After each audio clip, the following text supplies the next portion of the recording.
This is your Friday Daily Delivery. I am Michael Rand. Plenty to get to today. Be joined in a little bit here by Dave St. Peter, Twins president.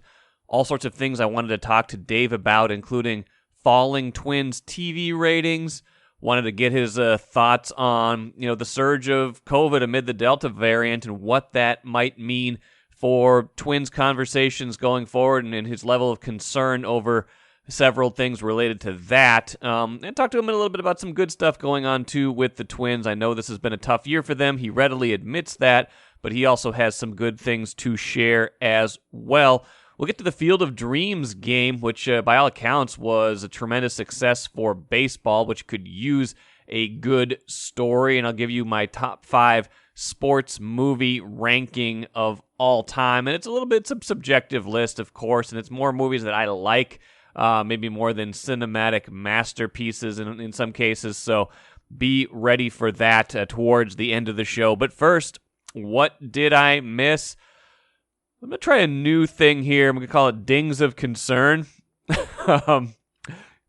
Sometimes when I debut a new segment and promise to do it on occasion, I only end up doing it once or twice, so we'll see how often I end up doing this. But the Vikings got another piece of bad news on Thursday when it was reported by multiple outlets, including the Star Tribune, our Ben Gessling and Andrew Kramer, reporting that Christian Darrisaw, Vikings number 1 first-round draft pick in 2021, had another surgery on his core, on his has been having that groin problem since the beginning of basically since January is when he had his first surgery for it, and now he needed another one. Now, report was in our paper and online was that he was optimism that he could be ready for week 1, although you wonder at this point, that's a month away, and that he's missing a ton of reps in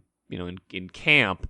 And Mike Zimmer didn't sound terribly optimistic or happy about any of it either. Here's his quote: "That's what the doctor said, but I don't know about Darrisaw being ready for the season opener, which is September 12th in Cincinnati, less than a month away now. They tell me one thing and it ends up being something else. I don't know." His later quote, too, about the injury: "It was taken care of in January. We didn't expect this." So that's just one of many things that's been plaguing the Vikings this early on this camp, even before that. And I'm going to go through all of them that I can remember, that I can recount, that I can find, and just play a little ominous sound effect, a little ominous ding, I guess, before I talk about each one. And I'll circle back on Darrisaw so we can get a ding of concern on that one as well. Okay, you heard that first ding. That is for Rick Dennison having to move from offensive line coach to a consultant role with the team because he wouldn't get the COVID-19 vaccine. That could work out just fine if continuity comes into place, but this is the single most important unit on the field for the Vikings this year, as far as I'm concerned. This is the area that needs an upgrade in a big way. That's been a problem for years. You're taking away the position coach at a very late stage, and how is that going to play out the rest of the season? So that was a big time concern of mine, and still is. Staying with COVID, obviously you had the quarterbacks missing a bunch of time with not being vaccinated. Kellen Mond getting COVID and causing some close contacts in that quarterback room among those who aren't vaccinated, presumably, which still includes starter Kirk Cousins. Along the way with that, we got the news that the Vikings, at least at the moment, at least at that time when the story was being reported, had the lowest vaccination rate in the league. That's concerning because that, A, you want Vikings players to be safe. B, you don't know how that's going to play out for the rest of the year. If they're close contacts of other people who get COVID, they could miss games. They could get COVID and get into a bad situation. So concern level high on that one as well. One of them coming into camp that I was concerned about was Michael Pierce's calf injury. Now that one seems to have been resolved, at least at the moment. He seems like he's back at full strength. I was worried that was going to be a lingering injury. I'll still keep my eye on any kind of setbacks, things like that. But for now, that concern at least has been pushed aside for the most part. You got Justin Jefferson's shoulder injury, which again deemed minor, but Mike Zimmer being honest about it says you hear one thing, you sometimes the end result ends up being something else. Now, I think we mentioned on the Access Vikings podcast on Thursday, Jefferson's been doing some light work. He's been on the field at least. He's not in a sling, so it seems like an injury that's not months, that could be multiple weeks. But even if it's that, he should be back in time for the season opener. But still, a concern when one of your top playmakers, one of your top offensive skill position players picks up a quick camp injury and isn't able to get his work in, and really has, the potential for re-injury as well. Hate to lump this in with all the others, but the Jeff Gladney situation and his release after the indictment on grand jury charges, not much more to say about that other than that's a major concern, the off-field stuff for the Vikings. Wasted draft pick from 2020, first-round pick, not getting a lot from those first-round picks right now, aside from Justin Jefferson in the past several years. And, of course, Darrisaw, which we talked about at the jump. The offensive line, like I said, this is a very important thing for them. They got to get this right, and if you drafted this guy in the first round, you're expecting him to come in and be kind of a plug-and-play starter unless something really bad happens, and, injury is one of those things. He could be effective when he's here, but if he can't get in the lineup, then you're talking about Rashad Hill being your starter, at least at the start of the year. Rashad Hill picked up a little minor injury, it sounds like, on Thursday as well, so the depth of that offensive line already being tested. Remember, they cut Riley Reif, who was their second-best lineman last year. They're kind of going younger. They've got draft picks up and down that line. You feel good about Brian O'Neill. You feel like Ezra Cleveland probably has a decent future. You're not sure about Garrett Bradbury. You're hoping Oli Udoh can lock down one of those guard spots because Wyatt Davis, hasn't shown much yet. Your other, top 3-round pick of 2021. You try not to play Dakota Dozier again in that spot. You want him in a backup role, and then Rashad Hill instead of Christian Darrisaw. So a unit that struggled last season, that has struggled in past seasons, I don't see right now how it's any better than it was last year. In fact, unless things come together in a certain kind of way, it could be worse. So that is my biggest ding of concern right now, and it goes hand in hand with the position coach change at the start of the year. And we'll add some dings as I see fit throughout the course of the preseason and into the season. I'm Chris Hine, Timberwolves beat writer at the Star Tribune and the first 5-time guest in daily delivery history. Thank you for listening to this podcast. This work is made possible by our Star Tribune subscribers. For unlimited access to the articles mentioned in this podcast, our coverage of Minnesota sports from pros to preps, and even all of Rand's future blog posts about how the Timberwolves should trade for players they will never get, go to startribune.com/subscribe. Happy to have Dave St. Peter, Twins president, on Daily Delivery today. Fellow North Dakotan, always a gracious interviewee. He's talked to my sports journalism class at the University of Minnesota several times, and hasn't been a guest on this show yet, though, because maybe I've been saving him up for the right moment. Dave, welcome. How are you doing? Well, it's long overdue to be on the show, but I'm sure I will bring whatever listenership or viewership you have down. So good to be with you today, Michael. And it's always an honor to go speak to that class at the University of Minnesota. It's one of my favorite days of the year. So well, I appreciate that, and I appreciate your time today. And this is sweeps week. It's not really, but I'm counting on you to boost the boost traffic, not drag it down. So all right, no pressure, but I'll do my best. No pressure, no pressure. The premise, when I reached out, the first thing I wanted to talk to you about was a report in Forbes, and I think this was late last week by this point, that had TV ratings for all the regional, all the teams, primarily the regional sports channels, and what the ratings are, household numbers, and it showed a pretty dramatic drop for the Twins on Bally Sports North in 2021, basically close to a 50% drop since last season, more than a 50% drop, from over 100,000 households to like 49,000 this year between the last full season of 21 and 19. Maybe we can start there. I mean, you don't have to give me the, you can confirm roughly that those numbers are correct. And if they are, what's your take on the why is what I kind of want to drill down on today. Yeah, well, Michael, I appreciate the opportunity. And yeah, I mean, our numbers, I think the last time I looked, we were down 47 or 48% year over year in terms of local viewership. And, that's a significant decline. Now, that said, we have seen historically some major swings up or down.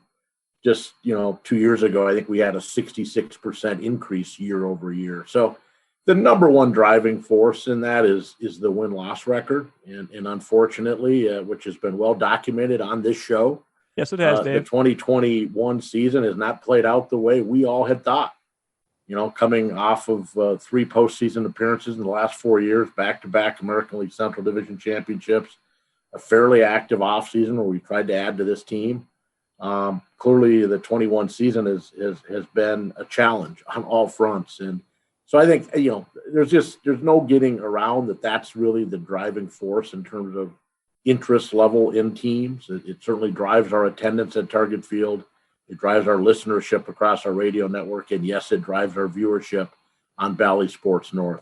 I think there's other factors that play some role in it. It's hard to gauge, Michael, and nor do I have the data to demonstrate what impact the ongoing shift in viewership and the move from traditional cable and satellite to streaming and again, the well-documented gap that exists right now for a lot of people in the streaming world.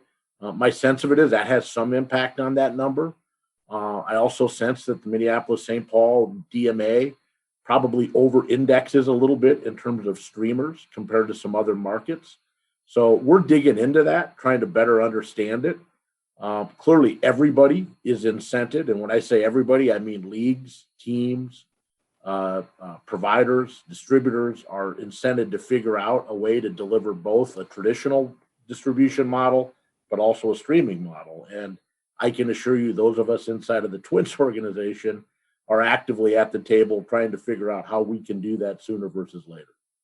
I assume, I want to circle back on the streaming thing in a minute. I assume that you've seen, like you said, if there was a 66% jump up in 2019 from 2018, 18 being a season where you had a below 500 record. I assume you've seen these patterns in the past. Have there been other factors aside from wins and losses? Do you remember in the past that have affected TV ratings, maybe more external other factors besides wins and losses? Yeah, not necessarily. I mean, I think we're in the midst of a really, seismic shift in the way viewers consume our product. And it'd be no different for the NHL, the NBA, or sports in general. And, clearly at the forefront of that is a shift to streaming. But there's other aspects of it in terms of the way younger demographics consume sports, in terms of whether they consume it in full games or whether they consume it more in highlight packages. So I'm not sure there's anything historically, Michael, we can point to other than win-loss record.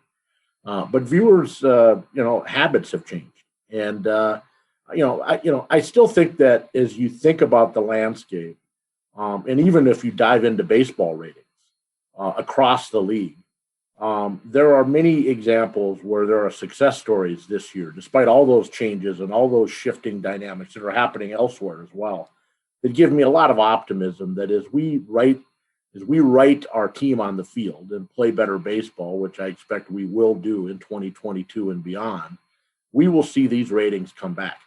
I mean, here's the reality. As challenging as our ratings have been here locally, we're still in the upper half of Major League Baseball per capita in ratings.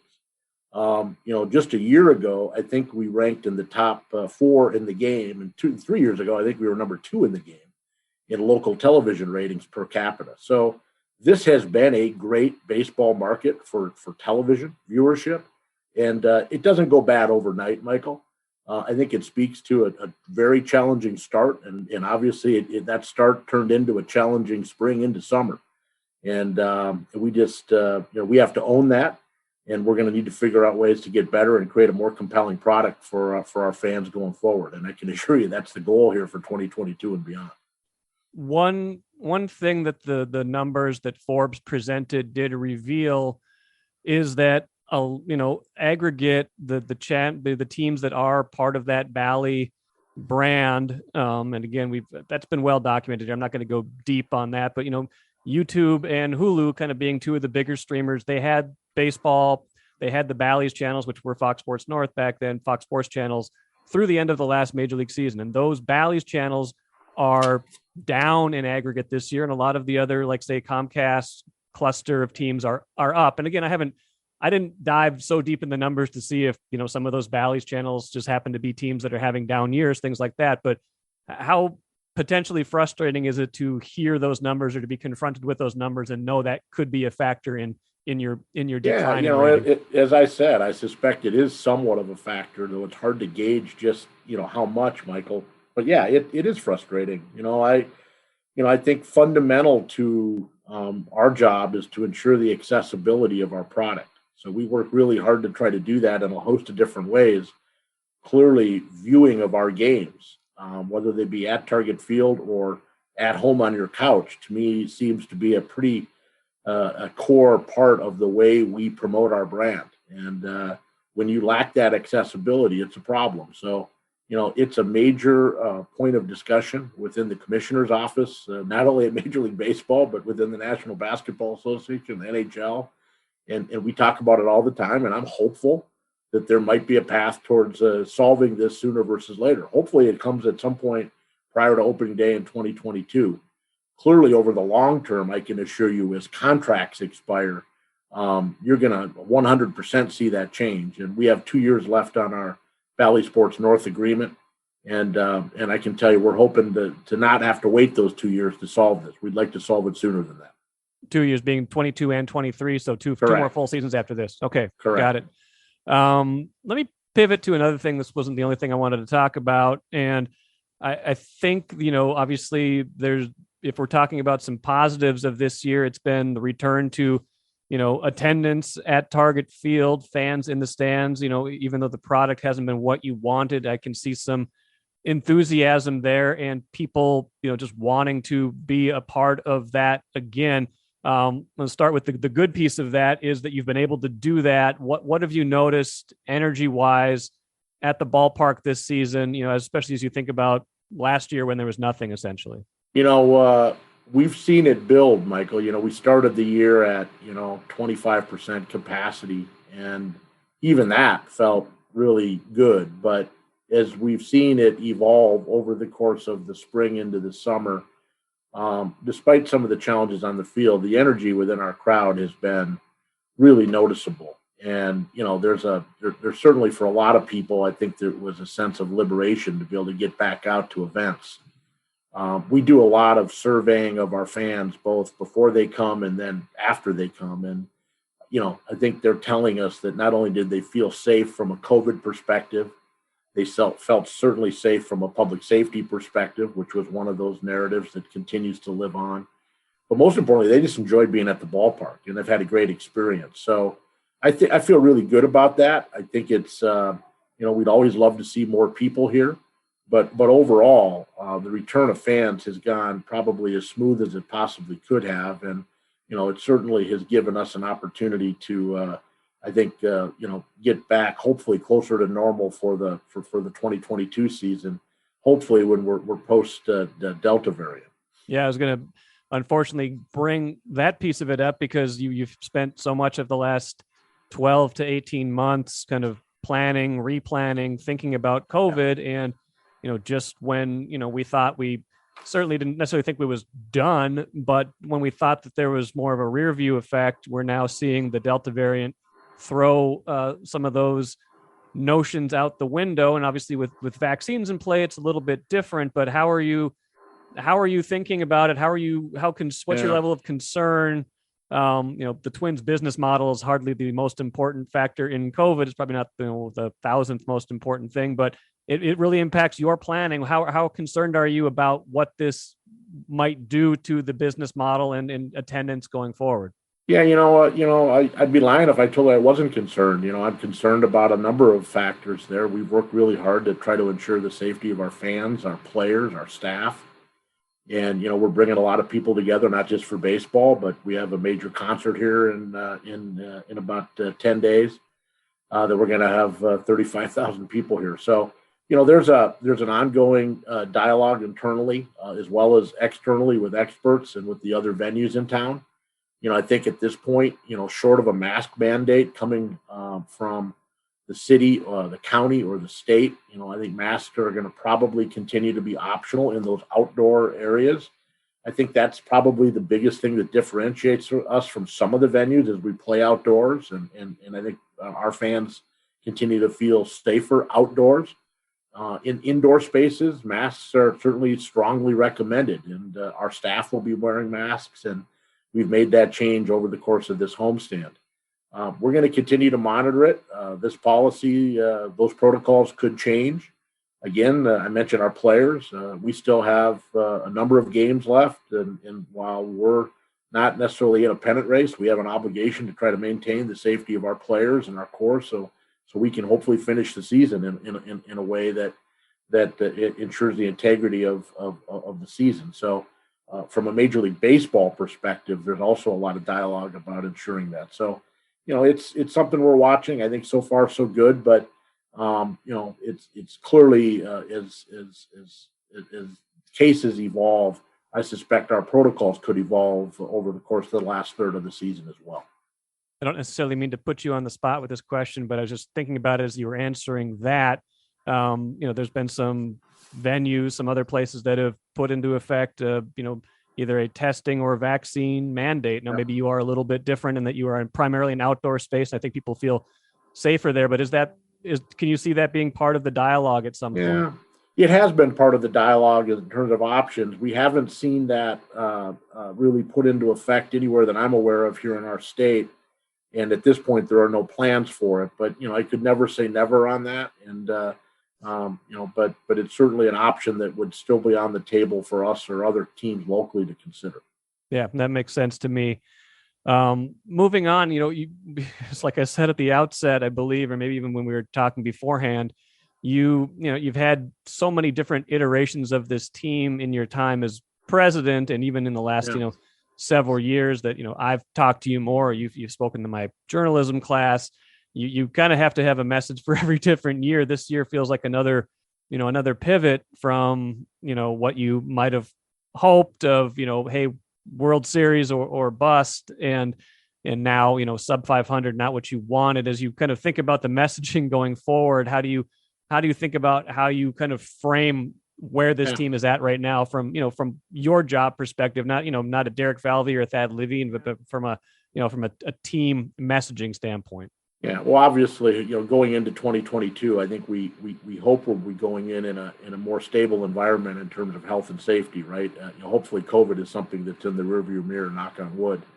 I also hope that at that point we're going into a season with our downtown closer to normal. And I think those are major factors in a lot of people's minds in terms of the way they feel about coming to games. The on-field product is going to 100% be part of that narrative. And I'm really optimistic that you will see us bounce back. I think there's still within our core fan base a tremendous amount of trust and confidence in Derek Falvey and Thad Levine in what they've been able to accomplish here in a short amount of time. When you think about the position player side of the ball, there's still a lot of reason for optimism. We're going to have a really good team in terms of guys that are under control, guys that will report to Fort Myers and be prepared to compete. I have really very little concern about our ability to score runs with the stable of guys that are still here, plus guys that are coming soon from our minor leagues.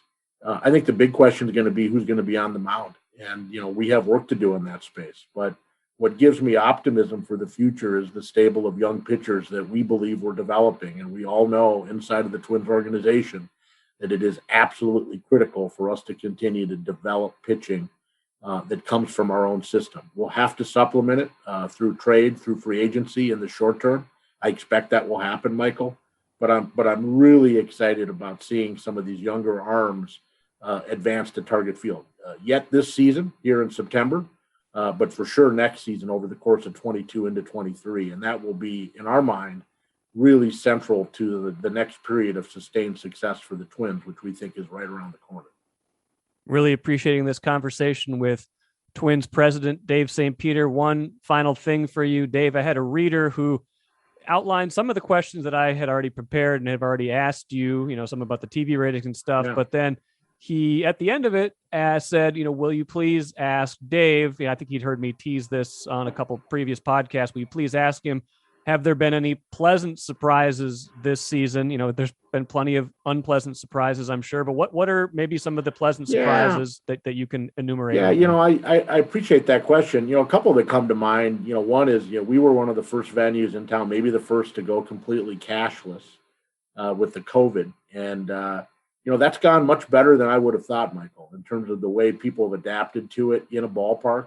We have reverse ATM. So if you only have cash, you can convert that cash to a card, but that whole process has gone, frankly, really well. The second part, I don't know if it's a surprise, but it certainly is an area we spend a ton of time on. And again, I go back to maybe the perception here might be worse than some of the reality, but coming into the year, tremendous amount of discussion and focus on public safety, and people coming in and downtown, navigating parking, coming into the ballpark. And I'm really proud and thankful, really, to the Minneapolis Police Department, Hennepin County Sheriff's, Downtown Improvement District, Twin Security. We have virtually had really zero incidents of any type in terms of people coming in and out of downtown to come to Twins games. And again, that's a fundamental piece for us. We have to continue to maintain this as a safe place to come. But in the world we've lived in the last year and a half, perceptions are what they are. And I think that's a huge deal, not just for us, but for our downtown. And I'm optimistic that will continue. We have to continue to keep our eye on the ball, continue to invest, continue to focus, just as I know they will at US Bank Stadium, Target Center, First Avenue, all these venues as they come back alive. But I can tell you that has gone great. And we need to continue to bat 1,000 in that area. And we're working hard to ensure that we do. Dave, appreciate your time as always. Good luck the rest of the season, this off season, heading into 2022, and we will certainly chat with you again down the road. All right? All right, Michael. Be well, my friend. You too. Let's end with the cooler. The Field of Dreams game in Iowa on Thursday night was awesome. Walk-off home run by Tim Anderson, I love Tim Anderson. And, White Sox rallying after the Yankees rallied. You had the setting. You had everything just looked perfect. It was a good idea by baseball. You weren't quite sure how they were going to pull it off, but it looked great. Let's make this a thing, all right? Let's do some games in different places. Let's try this Field of Dreams game again, in a couple years maybe. Give it a little time to kind of, be special instead of trying to cram it in every year. But great job by baseball to find something that people could kind of rally around and have a fun game that that followed as well. As a subplot to that, I will reveal my top 5 sports movies of all time here in the cooler. Not meant to be controversial, and again, like I said at the jump, this is more just movies I like. I'm sure there are more cinematic masterpieces. This isn't like a top 5 list ripped straight from some other site, so you will get how I feel about sports movies, and I'm not even going to cheat and put Big Lebowski on the list. I'm not going to do that. So number 5, going in reverse chronological order, I, Tonya, the figure skating movie from a few years ago about Tonya Harding, Nancy Kerrigan. Love that movie. I thought it was so well done, so well told, just the right tone in it. So that's my number 5 sports movie. Number 4, Field of Dreams. Maybe it's a cliche movie at this point. It still gets me. I still, upon rewatching, which has been a little while, it still holds up in the right ways. So I put Field of Dreams, the kind of the impetus, of course, for this game the other day, with everything going on, at number 4. Number 3, White Man Can't Jump. Just one of the funnest movies of all time. Just if you ever I played a ton of pickup basketball when I was a little bit younger. Haven't played as much lately. Just the spirit of trash talk, the characters in that movie, Wesley Snipes and Woody Harrelson, perfectly cast. Rosie Perez, awesome. Just a great, great movie about the hustle and everything like that. Number 2, Slapshot. Hockey movie, classic, telling the story of the Charlestown Chiefs, just the season, the minor league hockey, just everything about it, just the reality, but the complete bizarreness of it, just the perfect mix of everything. So funny, memorable characters, the Hanson brothers, Ogie Oglethorpe, everything like that. Slapshot, number 2. Number 1, Bull Durham. I just love it. Again, minor leagues, that's where it's at. You get the most emotion, you get the most characters, just like Slapshot. Bull Durham, so much fun. I've probably watched that movie 10 times. It's been a little while for that one as well, but that one holds up too in a lot of the key ways, just like Field of Dreams. So good job, Kevin Costner. Good job, everybody. And that is my top 5 list. Thanks for listening all week. Should have some good stuff coming up next week as well. Expected to be joined by Gophers defensive coordinator Joe Rossi on a show next week.